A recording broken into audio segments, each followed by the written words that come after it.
back to Dirt Drive Podcast. We're virtual with the Wookster, also known as Matt or Wookie. That honestly, we were just talking about this off air. That's gonna be the hardest thing for me that week in DC is not referring to you as Wookie to Yeah.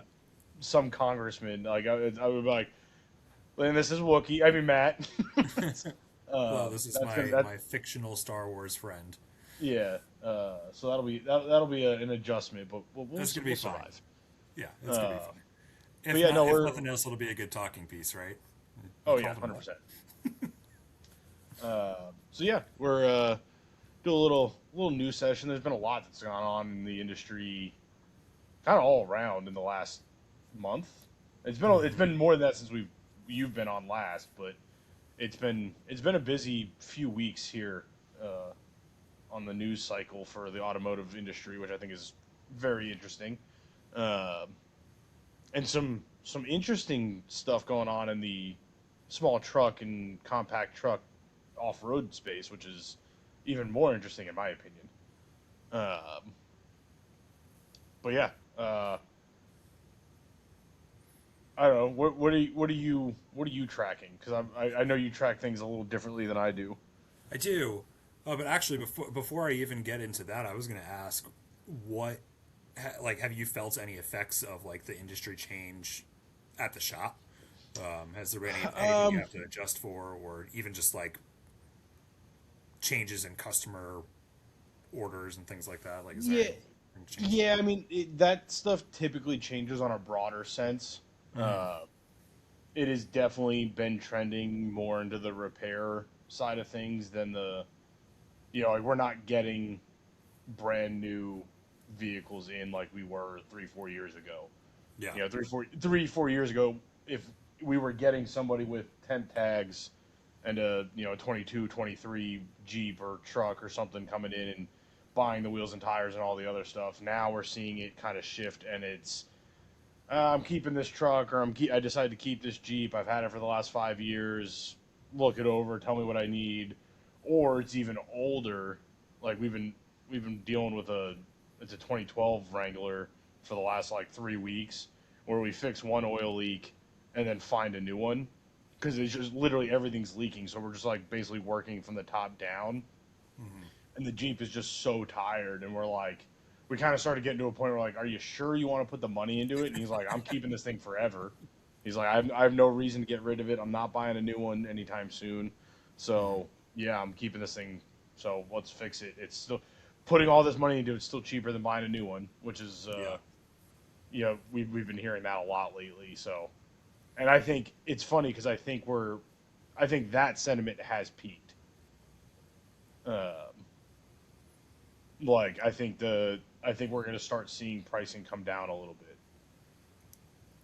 As far as like used cars and new cars and just like purchase Mostly pricing, new cars. or I didn't know if you meant that, or like cost of labor and things like, or not necessarily cost of labor, but cost of parts and stuff like that. Yeah, I don't see cost of parts changing. I don't see labor changing, but like MSRP on a new vehicle has just gotten so out of hand. Yeah. Uh, I see that stuff starting to trickle away, or at least maybe some creative financing options to make people actually buy cars again. Yeah. Um, I'll be curious. I don't. Maybe I'm just being a bad business owner and I haven't seen it yet, but I don't think I've You're seen not a. bad. I don't think I've seen a 2025 uh, data report from SEMA yet. I'll have to look Mm, and see. But they normally have some like sales number, like total sales volume numbers and stuff like that. yeah. I know all the individual manufacturers have published all their 25 stuff by now. Hmm. Uh, well, let me look because now I'm curious. It's funny that you said that. So I was reading. I think it was something on Car and Driver. It was like sales numbers for the first quarter of 26, as far as SUVs and particularly EVs were concerned. And I thought it was very interesting that even though I feel like I see Rivians all over the place, it only accounted for like, I forgot, like somewhere between 5 and 10% of all of the EV. Like it's like Yeah, I couldn't believe how much Tesla still had the monopoly on sales, especially like Model X and thing. And I think it was the Model Y that was the Yeah. most the most you know most units moved. But I don't know. I just thought it was interesting. Yeah, it definitely. It's fun because I think I have the same problem. Like when I pay attention to what's on the road locally, like I do think local markets don't always like reflect the national market. You know, you're in a pretty suburban area, high commuter traffic, but also, you know, higher income as far as the the ability to afford a Rivian. Yeah, Uh, and like, I think I think where Tesla's losing their market share is in that area. I think they're selling cars to non-car people, and the car people are going out and buying different EVs. yeah. That's just my No, I personal think take. you're absolutely right. Yeah, Absolutely right. Yeah, because it's like it's the same thing here. There's Rivians all over the place. I wouldn't say yeah. there's less Teslas, but there's Rivians all over.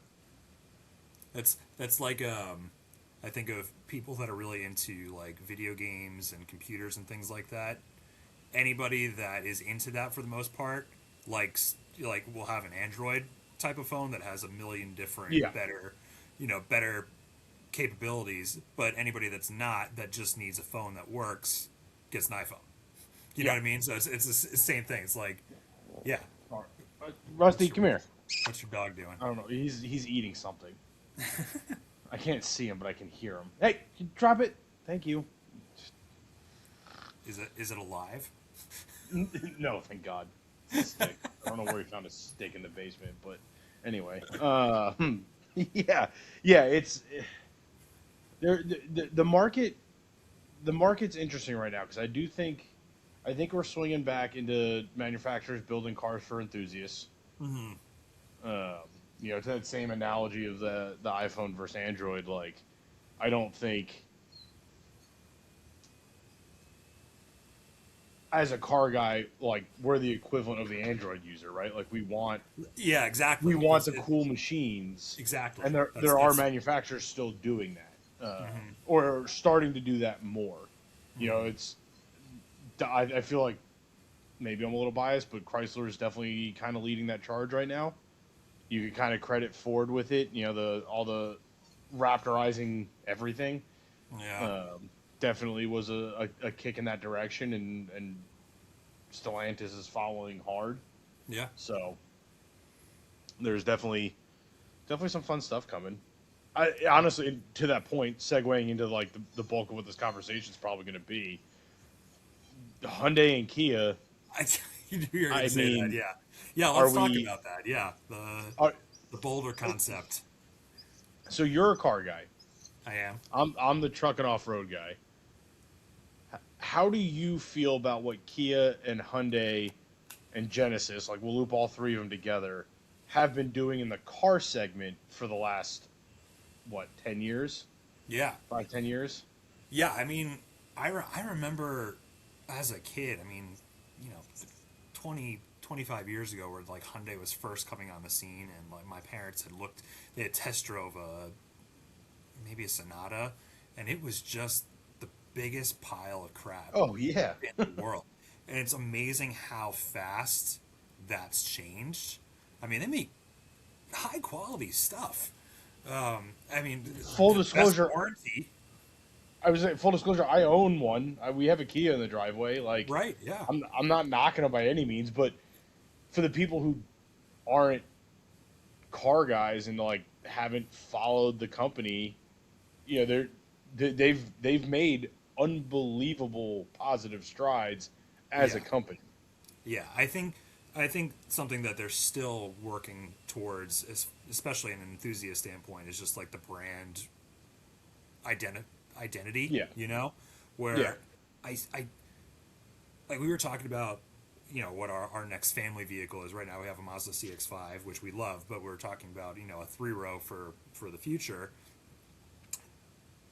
And the Palisade calligraphy specifically is something yeah. that I really, really have my eye on. But at the same time, there's still something in me that's like, I don't know if I want to say I have a Hyundai, and like I'd Yeah, still have to explain it and say no, no, no. This is the calligraphy. It's got all the bells and whistles. It's just sure. as nice as a Genesis, and even a Genesis, I feel like you still kind of have to explain. Kia, I don't think has the same problem. In my opinion, I Yeah, I don't think. agree. Yeah, I don't think they. It's interesting though. It's interesting you put it like that because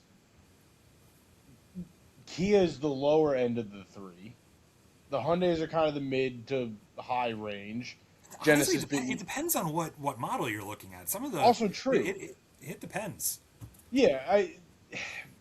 It's just like Genesis being their cream of the crop, right? But I think the reason you don't get that like stigma out of the Kia nameplate is like they've marketed to the younger, cooler crowd, right? Yeah, The Stinger, the the high performance cars under the Kia badge, the compact SUV like the Seltos we have, like very much designed, marketed, and branded to a younger buyer than the Hyundai that, sorry, is marketed to us where the third row family car.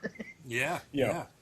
like, Well, as car guys, that always hurts a little, yeah, which is why I yeah, and have like six cars in the driveway. But that's beside the point. yeah. Well, I'd say I'd go even more superficial than all of that is something as simple as the logo, because the Hyundai Yeah, logo hasn't changed ever, right. at least in my Kia's memory. updated it It's still dramatically. Yeah, the Kia logo has changed from the little oval with just the word Kia now is the very very cool looking yeah, it's not script, but I don't know like exactly a what swoop. their Yeah, the font is, but they did a really good job, and I think it really helped change the identity of it. With to go back to the Palisade calligraphy specifically, I don't know if all Palisades have this or if it's only the high trims, but on the steering wheel they don't have a Hyundai badge. It's I think it's like I don't think it's I, I'm gonna sound stupid if this is wrong, but I think it's like Morse code or something like that. It's this like it's this little oh, now I line gotta look. with dots. And at first I was gonna say Braille, and then I was like, nope, nope, nobody's driving and reading Braille.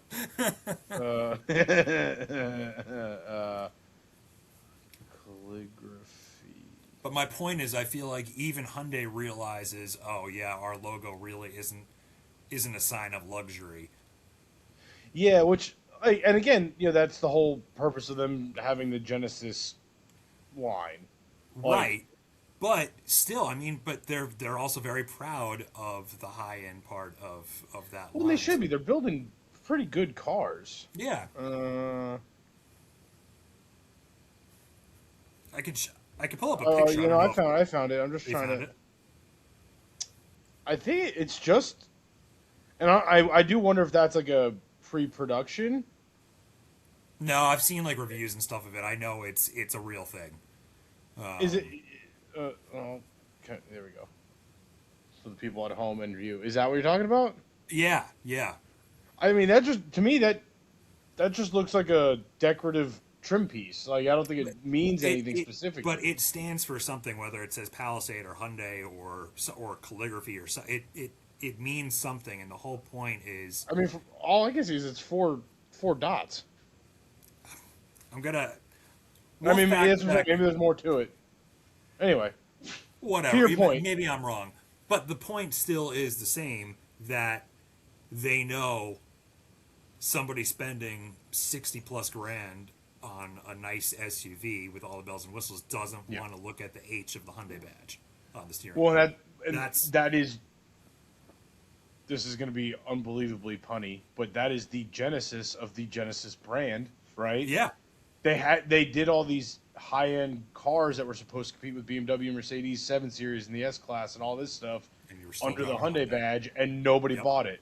As yep. soon as they started calling the Genesis G90 or the Genesis V whatever, like as soon as they took the Hyundai badge off, now they're real competitors in that Yep. space. Yeah. So Yeah, and stealing the logo that is basically a combination of a Bentley and an Aston Martin yeah, logo. yeah, But it works. yeah. It works. So Yeah, so to this whole point, as far as like these concepts for the boulder and things like that, I think that will. I think people will still have a tough time with that from an enthusiast standpoint. I think that's why like I so think it's it was the Hyundai Genesis Coupe, which yep, was a pretty cool car, yeah, and fit in that kind of a budget version of a like Infiniti G37 or something like that. You know, very similar to that, or even something similar to a Mustang to get that kind of buyer. But at the same time, you're still driving a Hyundai, and as a like if I'm an 18-year-old kid and say I've got a Hyundai Genesis Coupe versus I've got a Mustang, I'm going to take a Mustang every single day of the week. yeah, And yeah. so I think that's going to be their biggest struggle. I agree, and that's I'm very intrigued and curious as to what they think as far as why they're putting the Boulder under the Hyundai nameplate, Yeah. because yeah, it hasn't been the best, but the Kia Tasman, I don't know if you're familiar with that, is currently for sale in non-US markets. Oh, now I got to look that up because I feel And like I should know what that is, and I don't really. it's But brand you new. can explain while I'm looking it up.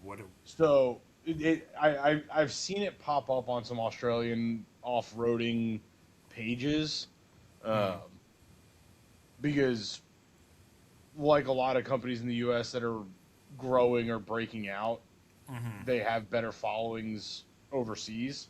Yeah. Um, and like the Kia Tasman as a release was very welcomed in Australia. I think that was like kind of their test market. Hmm. Um, and there's some things that Is this what you're non talking about? off road, yeah, Yeah, it looks awesome. right. So that's basically what the Hyundai Boulder is supposed to be. Yeah, I It mean the Boulder, at least from the concept photos I saw, is a little bit more Bronco Wrangler esque, but I'm sure it's so, still built on the same well, platform. so that's the concept was the SUV version. The Hmm. Boulder truck is a planned production thing. Is like the Gladiator versus the Wrangler Yeah, kind of thing. yeah, Yeah. yeah. Because they pulled they're not producing the Santa Cruz anymore. They pulled It's the funny. Santa I Cruz. was going to bring that up actually of Yeah. another vehicle that I feel like could have been cooler if it was under the Kia name versus the Hyundai name. Yeah, I think it was lacking. I think that the Santa Cruz specifically was an unfortunate timing for them because the Maverick came out, the Ford Maverick, and was Yeah, so good. that's true. Um, like the And Mac, had a little like bit more practicality too, both I think from an well, and efficiency that's the thing standpoint and a is, bigger bed. I think from from a truck guy perspective, we got away from what trucks are supposed to be Hmm. over the last 10 years. Yeah, Call it 15 if you really want to split hairs. yeah. But as a truck owner, I like luxury. Who doesn't? But I need my truck to move heavy things, be reliable, and be comfortable.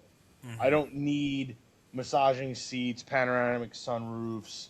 I don't need heated steering wheels and blind spot monitor. I just need to be able to get in the truck, put a heavy thing on it or in it, and drive it. Right. And like I'm sure new there's truck, some people that do want all that, which is why you have King Ranch well, and those kinds of. right, but so like the the thing that's been killing the truck market is people are buying that stuff, so they're putting them on every truck, and now trucks are $85,000, Right, right. and it's like a base half ton truck, you're starting in the 40s. Like you don't get a $30,000 truck anymore unless you're Hmm. buying a work trim, and even the work trims are starting to come with amenities that like the fleet guys don't want. Mm-hmm. You know, I forget where I saw it, but there was basically a guy who had wrote into Ford and was like, he's like, why do I have a touchscreen in my company F-150? And they're like, oh, well, that's just standard. And he's like, no, no, I need the base model trim. And they're like, well, that is the base model trim. Yeah. And he goes, yeah, but what am I going to do when the idiots that work for me break that screen and it's $5,000 to replace it? Mm-hmm. Like, I just need a radio. Yeah. I don't need them to have satellite radio and navigation and front and rear cameras. Like, these are trucks that are going to get abused and broken constantly, and now you're just raising the maintenance cost for the plumber, the contractor, whatever it is, like the delivery guys. Like that just makes everything so much harder for them. Yeah. But is And that an assembly line oh, I'm like sure it ease of, is. it's just like, all right, we're just gonna make it Yeah, across the board and not have a yeah. Because why continue buying two head stereos right. when you can buy one for less money because you're Mm-hmm. buying more of them. Right. When So you from look a at manufacturing standpoint, it makes sense, but from a yeah, buyer standpoint, yeah. well, and that's the disconnect. I think that in the truck market there is they they're building trucks for non-truck people because non-truck people are buying trucks. Mm, Because frankly, trucks are the most luxurious things you can buy right now. If you're yeah. not buying a German sports car or an Aston Martin Bentley, Rolls Royce, like high end deep Yeah. six-figure cars, some of the best luxury is in full body on frame trucks and SUVs. And performance, Yeah. which is even But crazier. listen, keep the 500 horsepower in the base truck. I'm not saying I don't want comfortable seats and quiet interiors and stuff like that, but Yeah. we got to Save a little figure. bit of weight.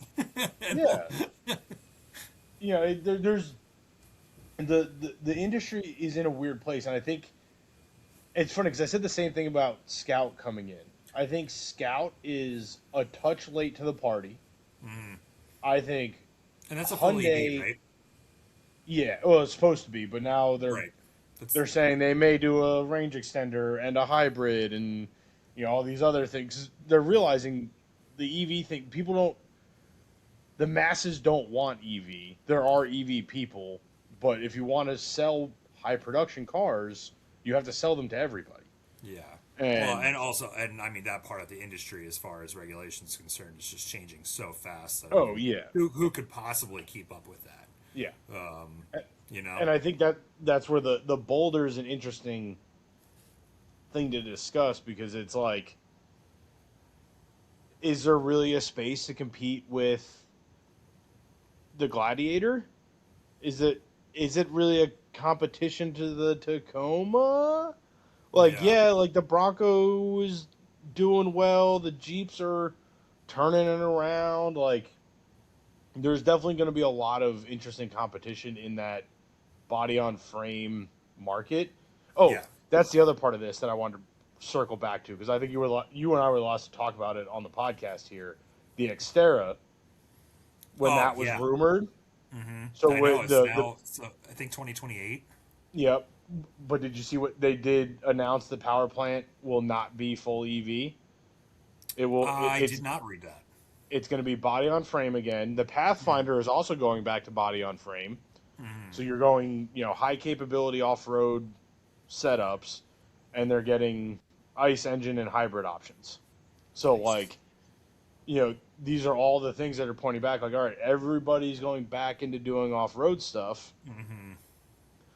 I think, I think it's going to be a dead heat race between Hyundai, Nissan, and the Bronco. And I know that's a really bold thing to say because the Bronco has been doing so well. Yeah. Uh, I think it's going to be really interesting to see what those three come up with and do in the next 2 or 3 years. Yeah. I know. I'm sure I sound like a broken record on this, but I still I feel strongly about it. I think Hyundai. The problem is its brand recognition and just Yeah, like what it stands for. I don't see them making something so irresistible that they are saying they're swaying people from saying no, I want a Jeep or I want a Bronco. Even Nissan. I mean, Nissan, yes, has a little bit more heritage there, so that's like, all right, no, I'd like to have a Japanese product versus American and do something different as well. The Tundra does well and things like that, but for the most part, you know what I mean? Like the Bronco already had so much heritage established, which is why it's done well. Yep. It's like Chevy coming back with. I don't know if you saw that they announced the Camaro was going to come back, and it's like it's the only reason that car can do so well, and it's why the Challenger and the Charger it's all about that lineage Yep. for for most of the clientele anyway. You know, it's like I don't know if this is a good example or not, but it's not SUV necessarily related, but just brand recognition in general. I remember, so my parents have a 2018 Lexus ES, and I remember when they bought that, and like I don't really care for Lexuses that much, but I remember thinking to myself like, man, my parents have a Lexus. Like it was just this like this thing. It was just that brand just meant so much, and it meant so much. And again, it might sound superficial, but I don't know. Well, I and don't you're see I don't see anybody, yeah. off-roader enthusiast or not, saying, "Oh yeah, I've got a Hyundai Boulder. Check it out." You know, like Yeah. I don't know. And I think it. I would say that the two markets that I think brand and nameplate matter to people are the sports car market and the off road market, Oh, 100%. right? Uh, Like, luxury too, like okay, high-end luxury. I yeah, mean, you know, yeah, that's fair.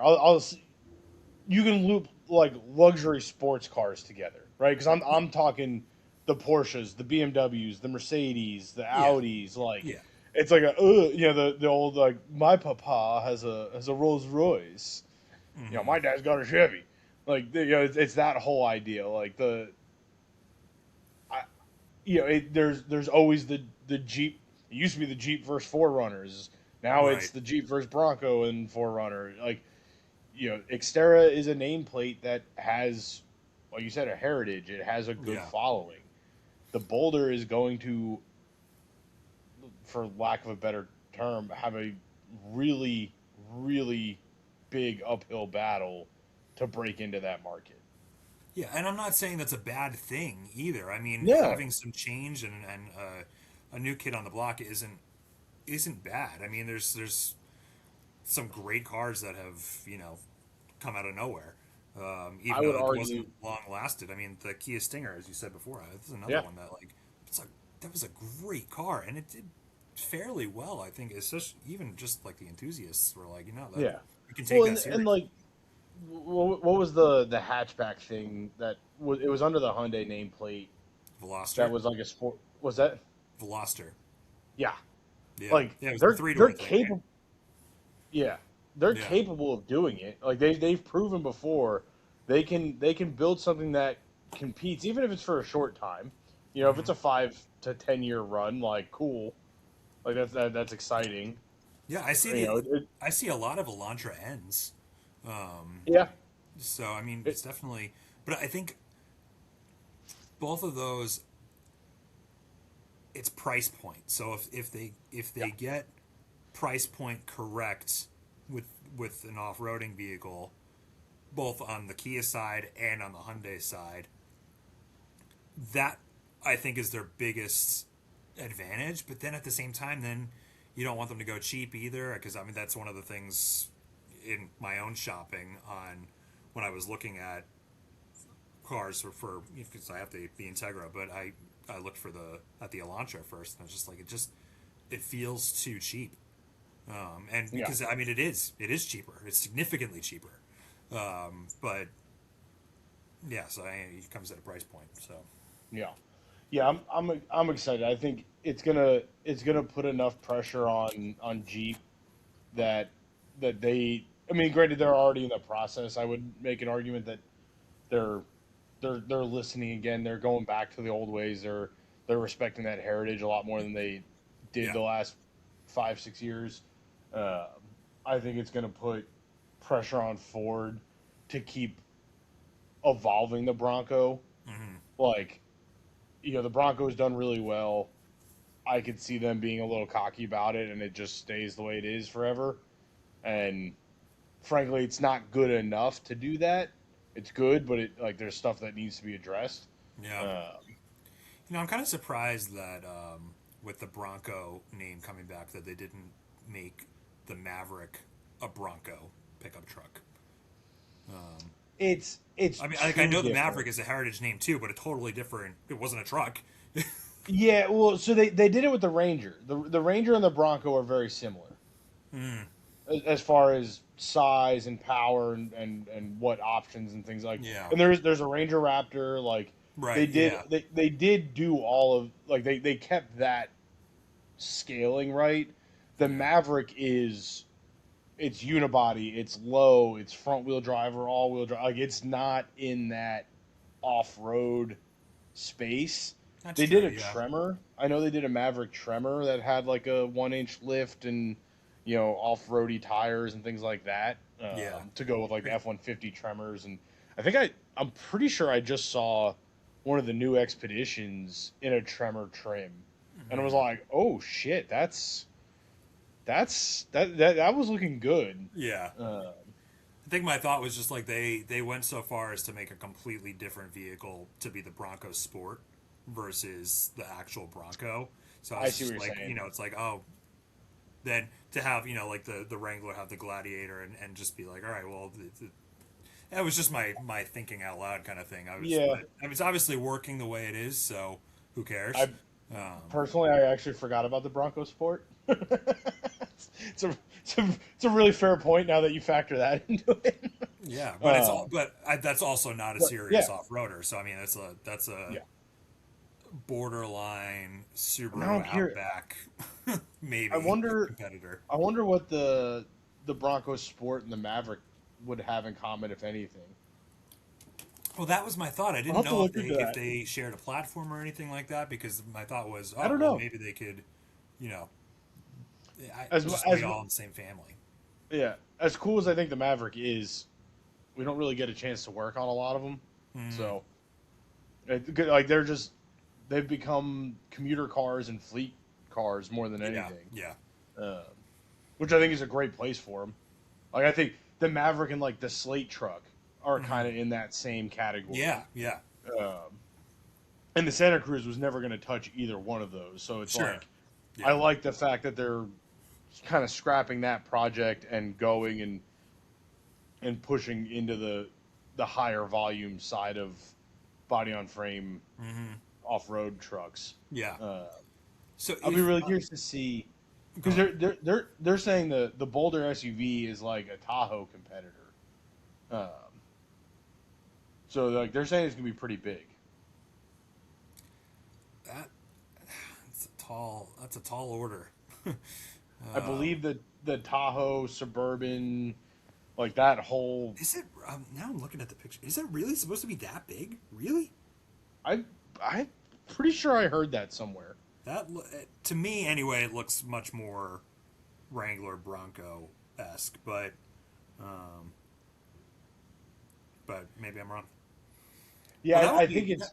that would be I even think it's. more interesting actually if Yeah, they're trying to say that it's both a competitive enthusiast off-road vehicle and a family hauler. I mean that that's interesting. That's an interesting space. to me, that's the gap in the off road market. Is there really aren't full size off roaders anymore. Yeah. The Tahoe, Yukon, Suburban have become the luxury mom cars. They're independent rear suspension. The Grand Cherokees still kind of fall in the family hauler. If they put uh, a Trailhawk package back together Right. on it, we're there. With the Easter Jeep Safari concepts, there was another Wagoneer concept that got built. It's on 35s. Like, there's definitely some stuff happening there. Yeah. But And the correct me if I'm wrong, Bronco, but the Grand Cherokee L is a three row, right? Yeah, and I'm hoping I'm not wrong on this, but I think they scrapped that. Oh, okay. Um, That was when my they thought when from they like start, a family hauler perspective. It's like the yeah. Grand Wagoneer So obviously doesn't really have that, but you know so that the was the off-road thing part. that they kind of screwed themselves with when the Wagoneer came out was they did the Wagoneer, the Grand Wagoneer, the Cherokee L, the Grand Cherokee. Like they had like Hmm. three different versions of something that had a third row and it was all basically the same truck. Yeah, Uh, I think the they've Porsche thinned it 911 down disease. to basically the Grand Cherokee and the Wagoneer. Hmm. Uh, and the Wagoneer being the third row. I Yeah, could be wrong. The L could still be around, but I don't know if it's like the last year or they're considering getting rid of it.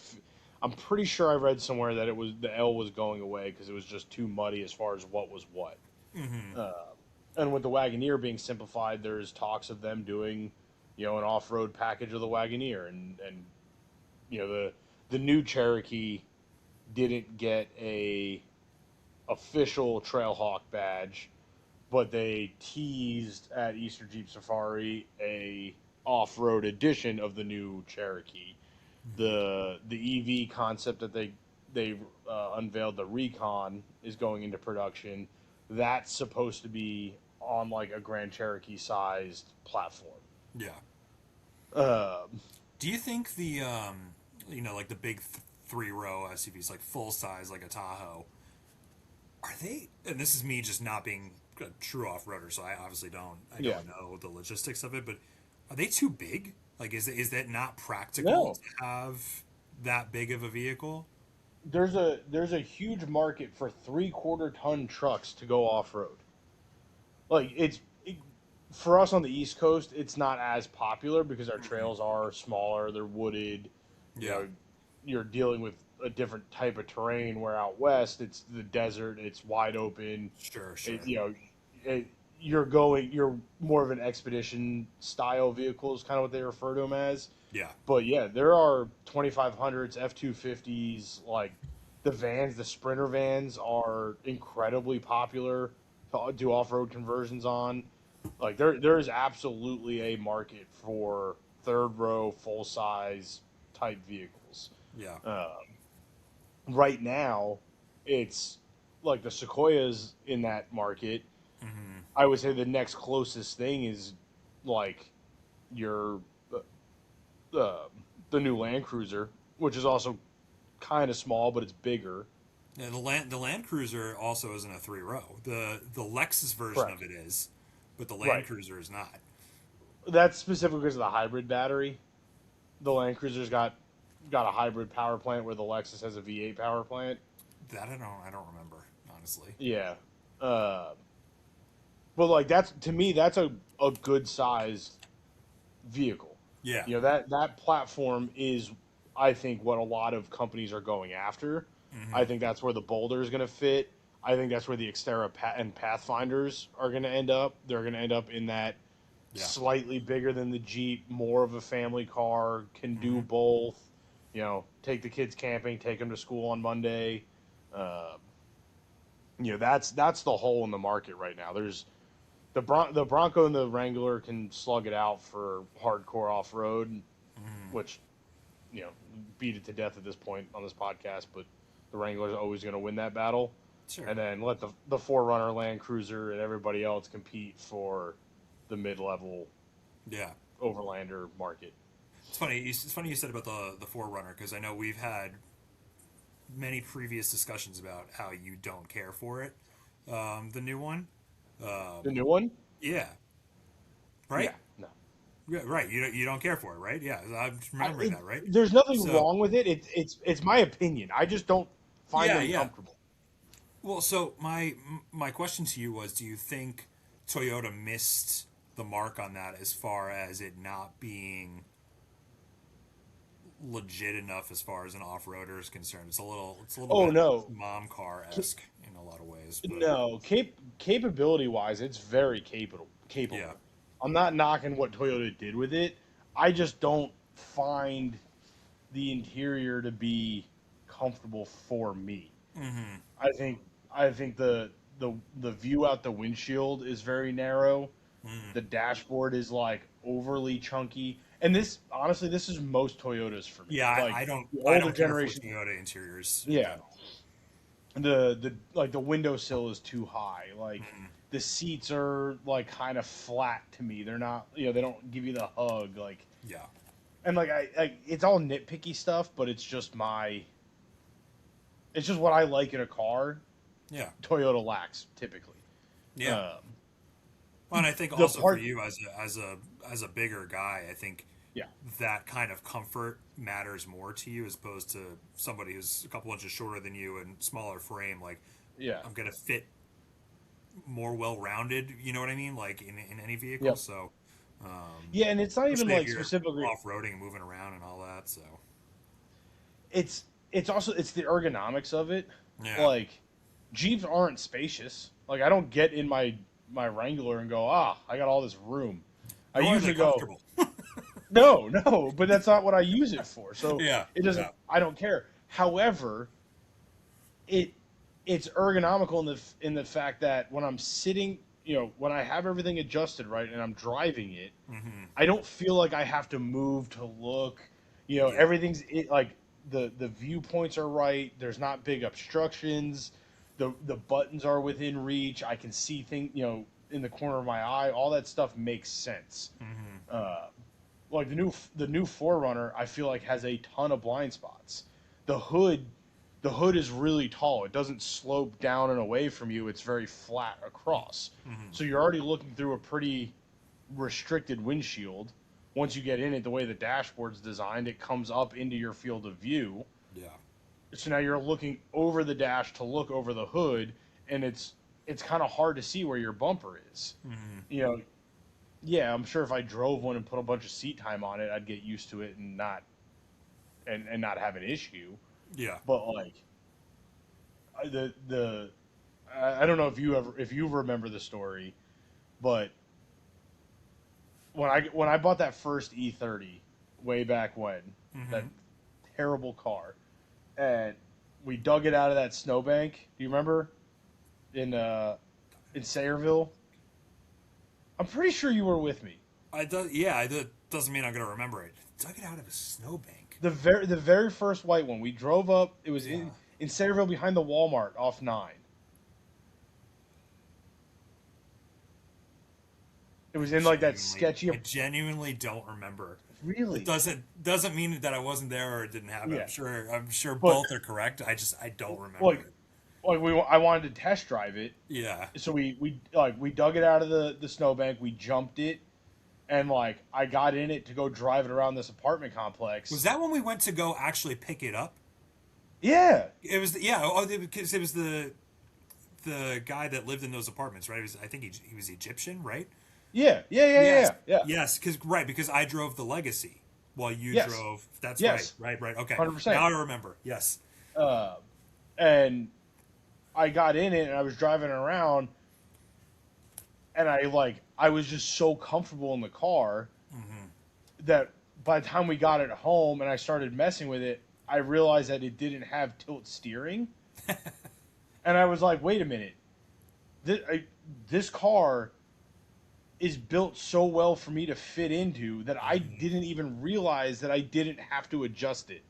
Like, it was just in the right place for me to be comfortable. Yeah. Like, that's how I knew that was a car that I was going to love forever. And 5 of them later, like, that's to me what has always lacked in Toyotas. Yeah. And that's probably just me being a car guy, because the things I like are car guy things. Yeah. The steering wheel's here, not here or here. You know, I have places to put my arms while I'm holding the steering wheel. Like on a Forerunner, I drive them like this. Every time even a 5th gen, like I test drive 5th gens, and I'm like, I'm not short. How do people who are 5'9" put their arm out the window? Like it's got to be like that's at their shoulder. If my arm's up here when I'm driving, sorry everybody, I'm kicking the mic around. I'm sorry. You get very excited, very animated. I know. Feel That's very what happens when passionate. we do afternoon pods. It's funny you said about the E30 because just a couple days ago we were out to dinner and all of a sudden I hear a rumble coming out the window and I look over and Stacy's like that's a cool looking car. was like, yeah, it's a 2002. I Ah, was like, yeah. God, as much as I loved my 2002, the E30 is just still so close to the perfect car. Yeah, no, I'd agree with that. So, um, Complete tangent. I am jonesing for an E30 bad right now. Actually, you'll love where this goes. tell me. So, are you familiar with what rallycross is, right? Of course, yeah. So, our buddies at 24 Hours of Appalachia, or in Backroads of Appalachia, the property that they have in Kentucky, they built a rallycross course on their property and are hosting SCCA rallycross events at that property. Cool. So, of course, when they announced that, I was like, huh, I wonder where the local rallycross is to me. Turns out it's at Summit Point Raceway, which is a whopping 27 minutes from my house. So I'm like, oh, and what do you know? The Summit Point, like, point, like the series would count towards the national series, which also are being done at in Kentucky with Jed and Backroad. So I'm like, huh, maybe I get into rallycross. Love that. And naturally, I wonder if I could find a cheap E30. E30. Now, it is really disappointing because apparently cheap E30s don't exist Yeah, anymore. no, not at all. We've talked about that. Clapped out. The new Oh, 240s and all that. I mean, dude, a clapped out 325E, which, if you remember, was the efficiency badge. yes, So yeah. it doesn't rev past 5,000 RPM, 2.7 liter, like just super low gear, like just not what you want as a race car. They're selling for like 4 or 5 grand clapped out. I'm like, literally used to buy these things for like $500 to $800 a $200, yeah. piece. So that led me down the rabbit hole of good starter rallycross cars. Tell me it's like a 60s Beetle. Oh no. Because So there's that's what the I would do. yeah, there's the obvious Subarus, right? Like Sure, any of sure. your all the Imprezas. They say the WRX STIs are on the list, but they say not great for a beginner because of the power.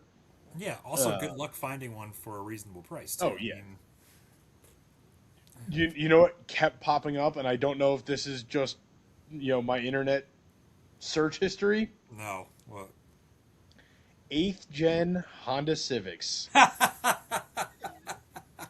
which I just so happen to have one sitting in the driveway. love that. Love So now that. I'm like, huh, I have the car already. Do I? I'm like, could I put a 1 inch lift on that Honda without Carrie noticing? I feel like honestly I feel like I could. Yeah, as long as it's still on the stock tires, then then Well, so that's the beauty of it. I can keep the stock wheels and tires, put the 1 inch lift on it, and then have a second set of tires. So then I can oh, drive the Honda to Rallycross, swap the tires over, race it, run it through a car wash, swap the wheels and tires back, bring it home like it never happened. this is a marital issue that I'm not willing to get involved with. Thankfully, she stopped listening to the podcast, so we should be all right. I'm pretty sure she stopped listening to the podcast. No, I want to be on Carrie's good side for forever and ever and ever. That's fine. So, I mean, listen, the Honda at this point is literally a fifth car for us. So like, all it's really done lately, it's sitting at the airport right now. oh, right. Carrie's in Idaho, so it's parked at the airport because why park one of the good cars at the airport for a week Sure. when you can park the old Honda? Now, I'm not going to change my mind when I say why not park the race car at the airport for the week? Well, like for stock class, you don't need a cage. You just it's autocross on dirt. Right. Like, and I can do it with the old Honda Civic we have. Rallycross is the one that's got like the a lot of times it has the Joker lap, right, where you have to like Yeah. go the extra. Yep.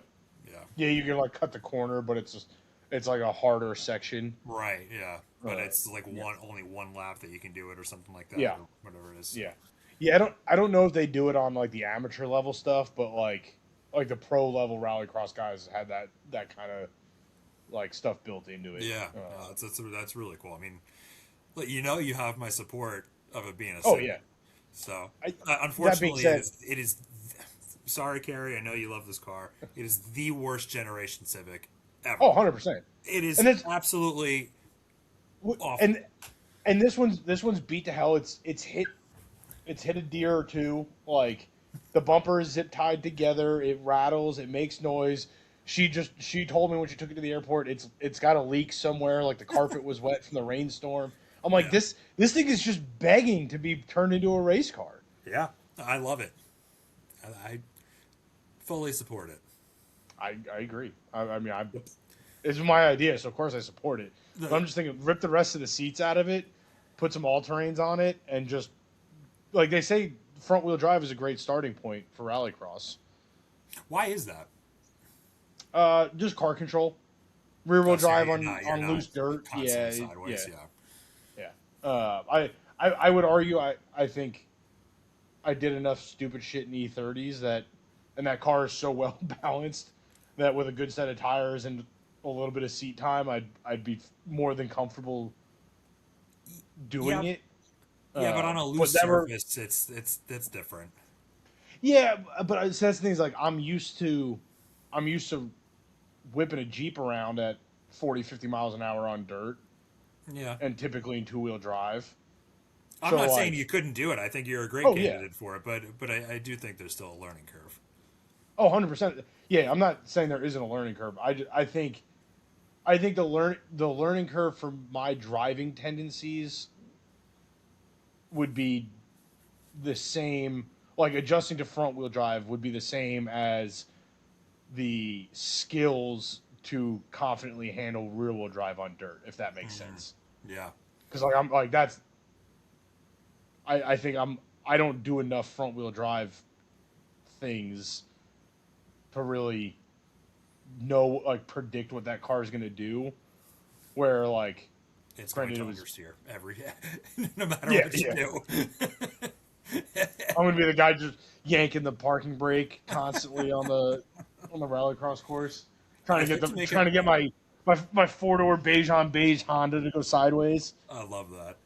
I as somebody that does not do any kind of e-brake turn whatsoever, I still would like my 2025 Integra Type S to have an actual pull handbrake, just so I could Handle. say I could do it if I Yeah, wanted to, as opposed to the stupid little yeah. button one. But Electronic parking brakes I think are the worst thing to happen to modern cars. do you mean that seriously, or just for the sake of this argument? No, seriously. Like Why if is there's that? a modern technology, I lied. Auto stop start is the worst thing to ever happen to modern cars, Yeah, at least you can turn that followed off. closely second by electronic parking brakes. Well, yeah, so why? The auto start stop? I got that 100%. But why? What's the e-brake issue? Uh, I don't like that they auto apply, Mm. uh, and you can't do drifty things or Oh, okay. burnouts. So it really is from an enthusiast standpoint. I didn't know if Yeah, there was but like it's a all like greater threat to the automotive yeah, world from them. yeah. My reasoning for hating it is very specific to me and what I do. Because like the one that's annoying to us all the time is when they auto apply and we're like something's unplugged and we're trying to move a car or Hmm. the door's open and you have like there's a reason why the Wrangler doesn't have one, Yeah. and it's because the doors come off. The Bronco, this is like one of my big gripes on the Bronco. You have to tell it the doors are off, or else it thinks the door is open. I get that, but also that's got to be irritating. Yeah, because like for us at the shop, like we had a customer drop their Bronco off with no doors, Mm. and every time you shut it off and turn it back on, you have to go, "Hey, there's no doors on it," or else it doesn't go into drive. If you get it into drive, the parking brake auto engages. Yeah. You know, like for us, if it's up in the air, you know, we're trying to spin stuff to either get to bolts or test things. Mm-hmm.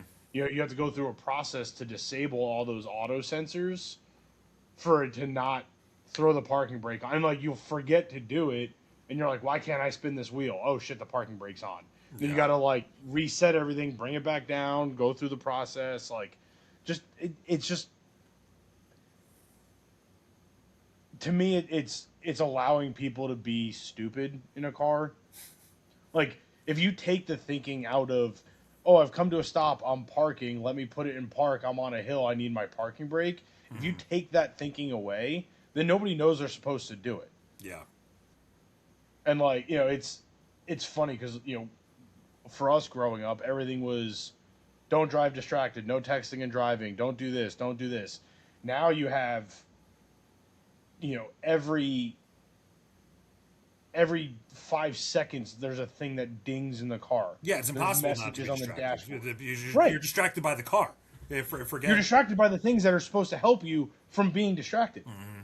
Like you get distracted, you change lanes, we're going to give you a warning. Mm-hmm. And like, I don't know if you've driven a modern General Motors product, but like the seat vibration thing is the most annoying thing in the world.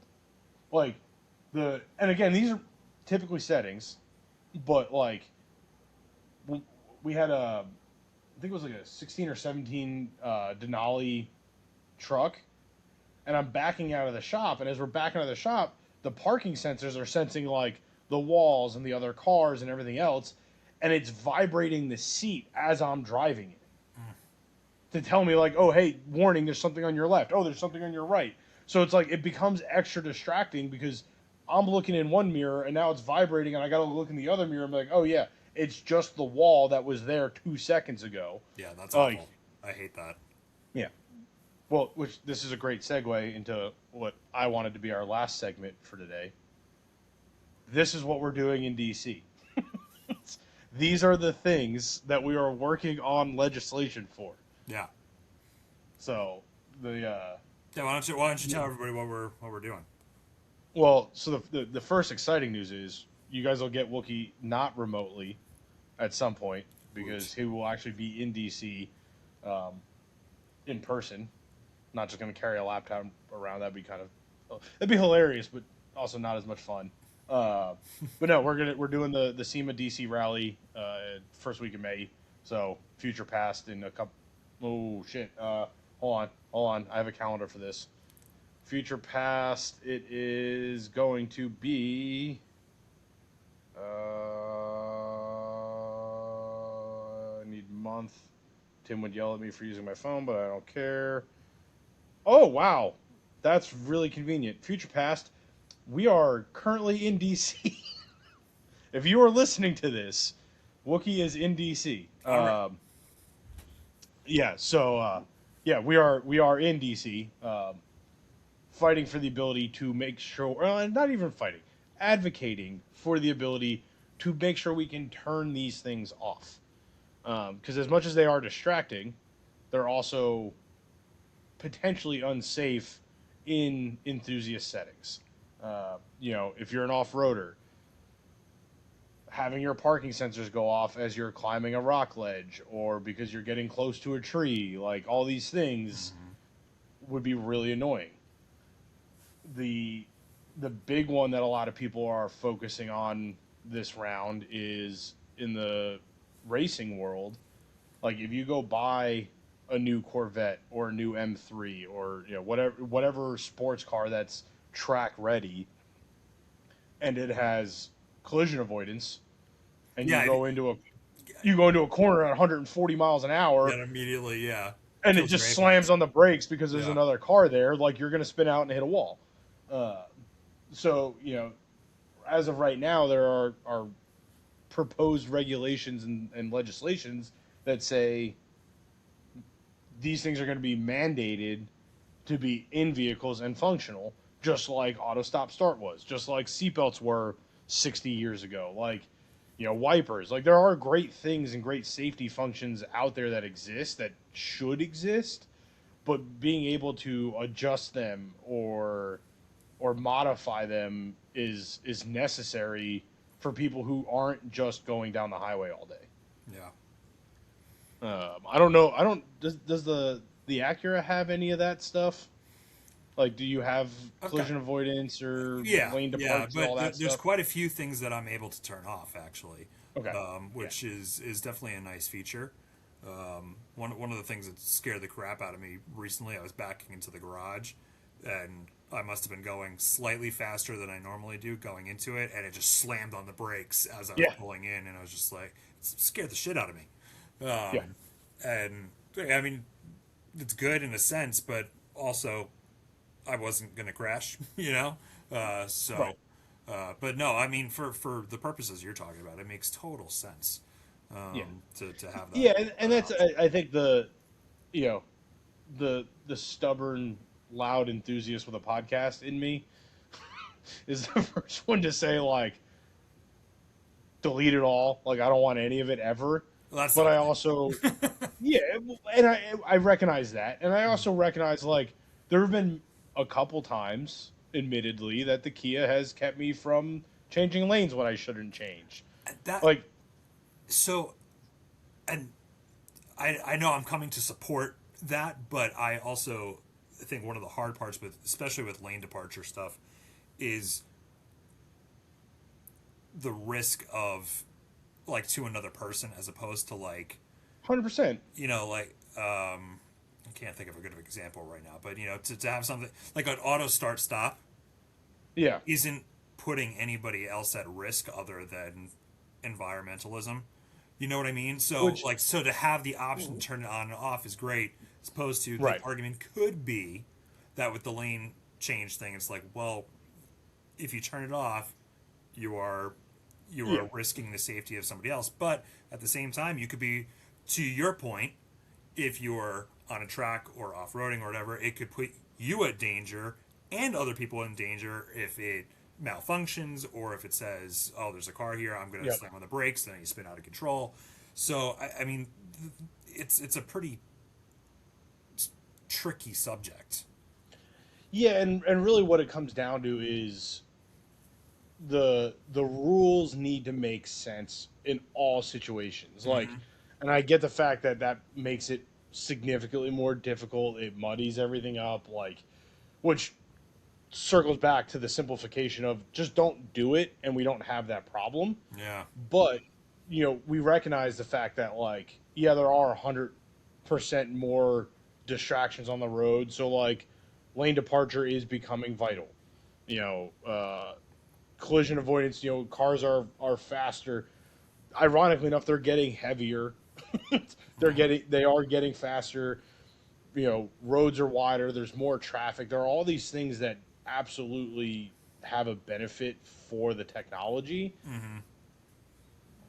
and all we want as enthusiasts is the ability to adjust or modify it as we see fit. Yeah. Right? Like, there's I have an idea, and I don't know if I want to say it over on the air because I mean, then I don't want somebody to take it. I feel like I might have to tell you privately. that's Uh, fine. And I mean, we're we'll at have this another point, like I said discussion before, about it. So I was going I'm to gonna say put it. probably by the point you're listening to this, there's been another podcast recorded where we've Yeah. had another in-depth conversation about this kind of stuff and like kind of the bigger details of what's actually happening and what we're trying to do. Hmm. Um, yeah, there's this obviously isn't like this isn't you're not allowed to go to track days or off road anymore, but it's very much a we just need to make sure our voice is heard and considered because the manufacturers agree with us. The manufacturer, like Jeep has been building the Wrangler for enthusiasts for like 100 years. Well, not quite 80 years, 75 years, whatever it is now. Like, it's it's a thing. It's they recognize what we do with them. They're as Right. a company, they're on the trails. They know what the vehicles can and can't do. And I think the Wrangler is a great example of the balance point, right? Hmm. Like the Wrangler doesn't have a lot of things that have to be shut off just to comfortably off road. Right. There's also it having looked at the computer programming and the tune files of modern Wranglers. There's a bunch of variations in if when the computer knows you're in 4 low, it's automatically shutting off traction control, shutting off Yeah. ABS, Right. Right. unlocking these other features. Like there's all these things exist. The Ineos Grenadiers do the same thing. Mm-hmm. It's there's some factors that I don't like. Like speed limitations and things like that. Sure. And a lot of that just comes down to the right to modify aspect of give us the ability to make the adjustments as we see fit, Yeah. without becoming criminals to do it. So a little precursor to the probably next week's podcast. Yeah.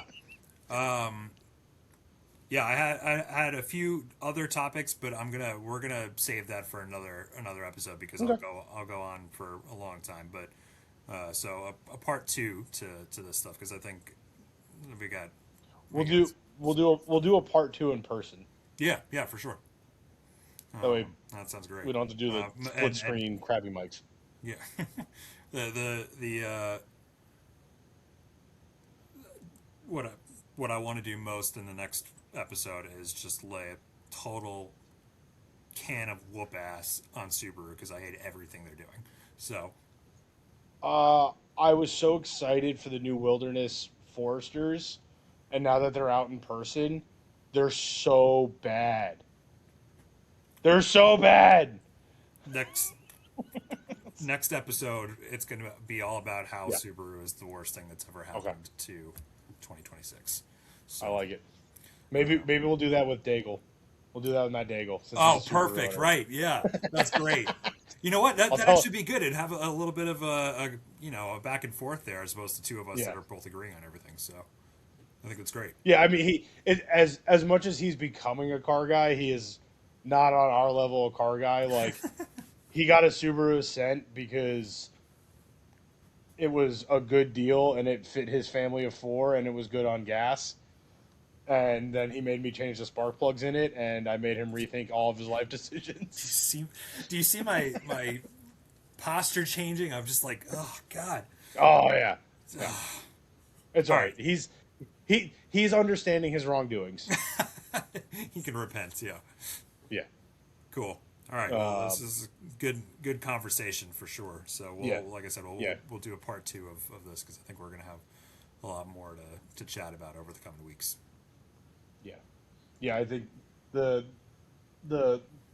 Boulder hitting the market thing was a big point that I wanted to talk about. I know we probably went a little long on it, but no, I think there's more to it actually. So I think we could go on that even further. So I'm on vacation next week. I'm gonna just be thinking about the Hyundai Boulder the entire time I'm away.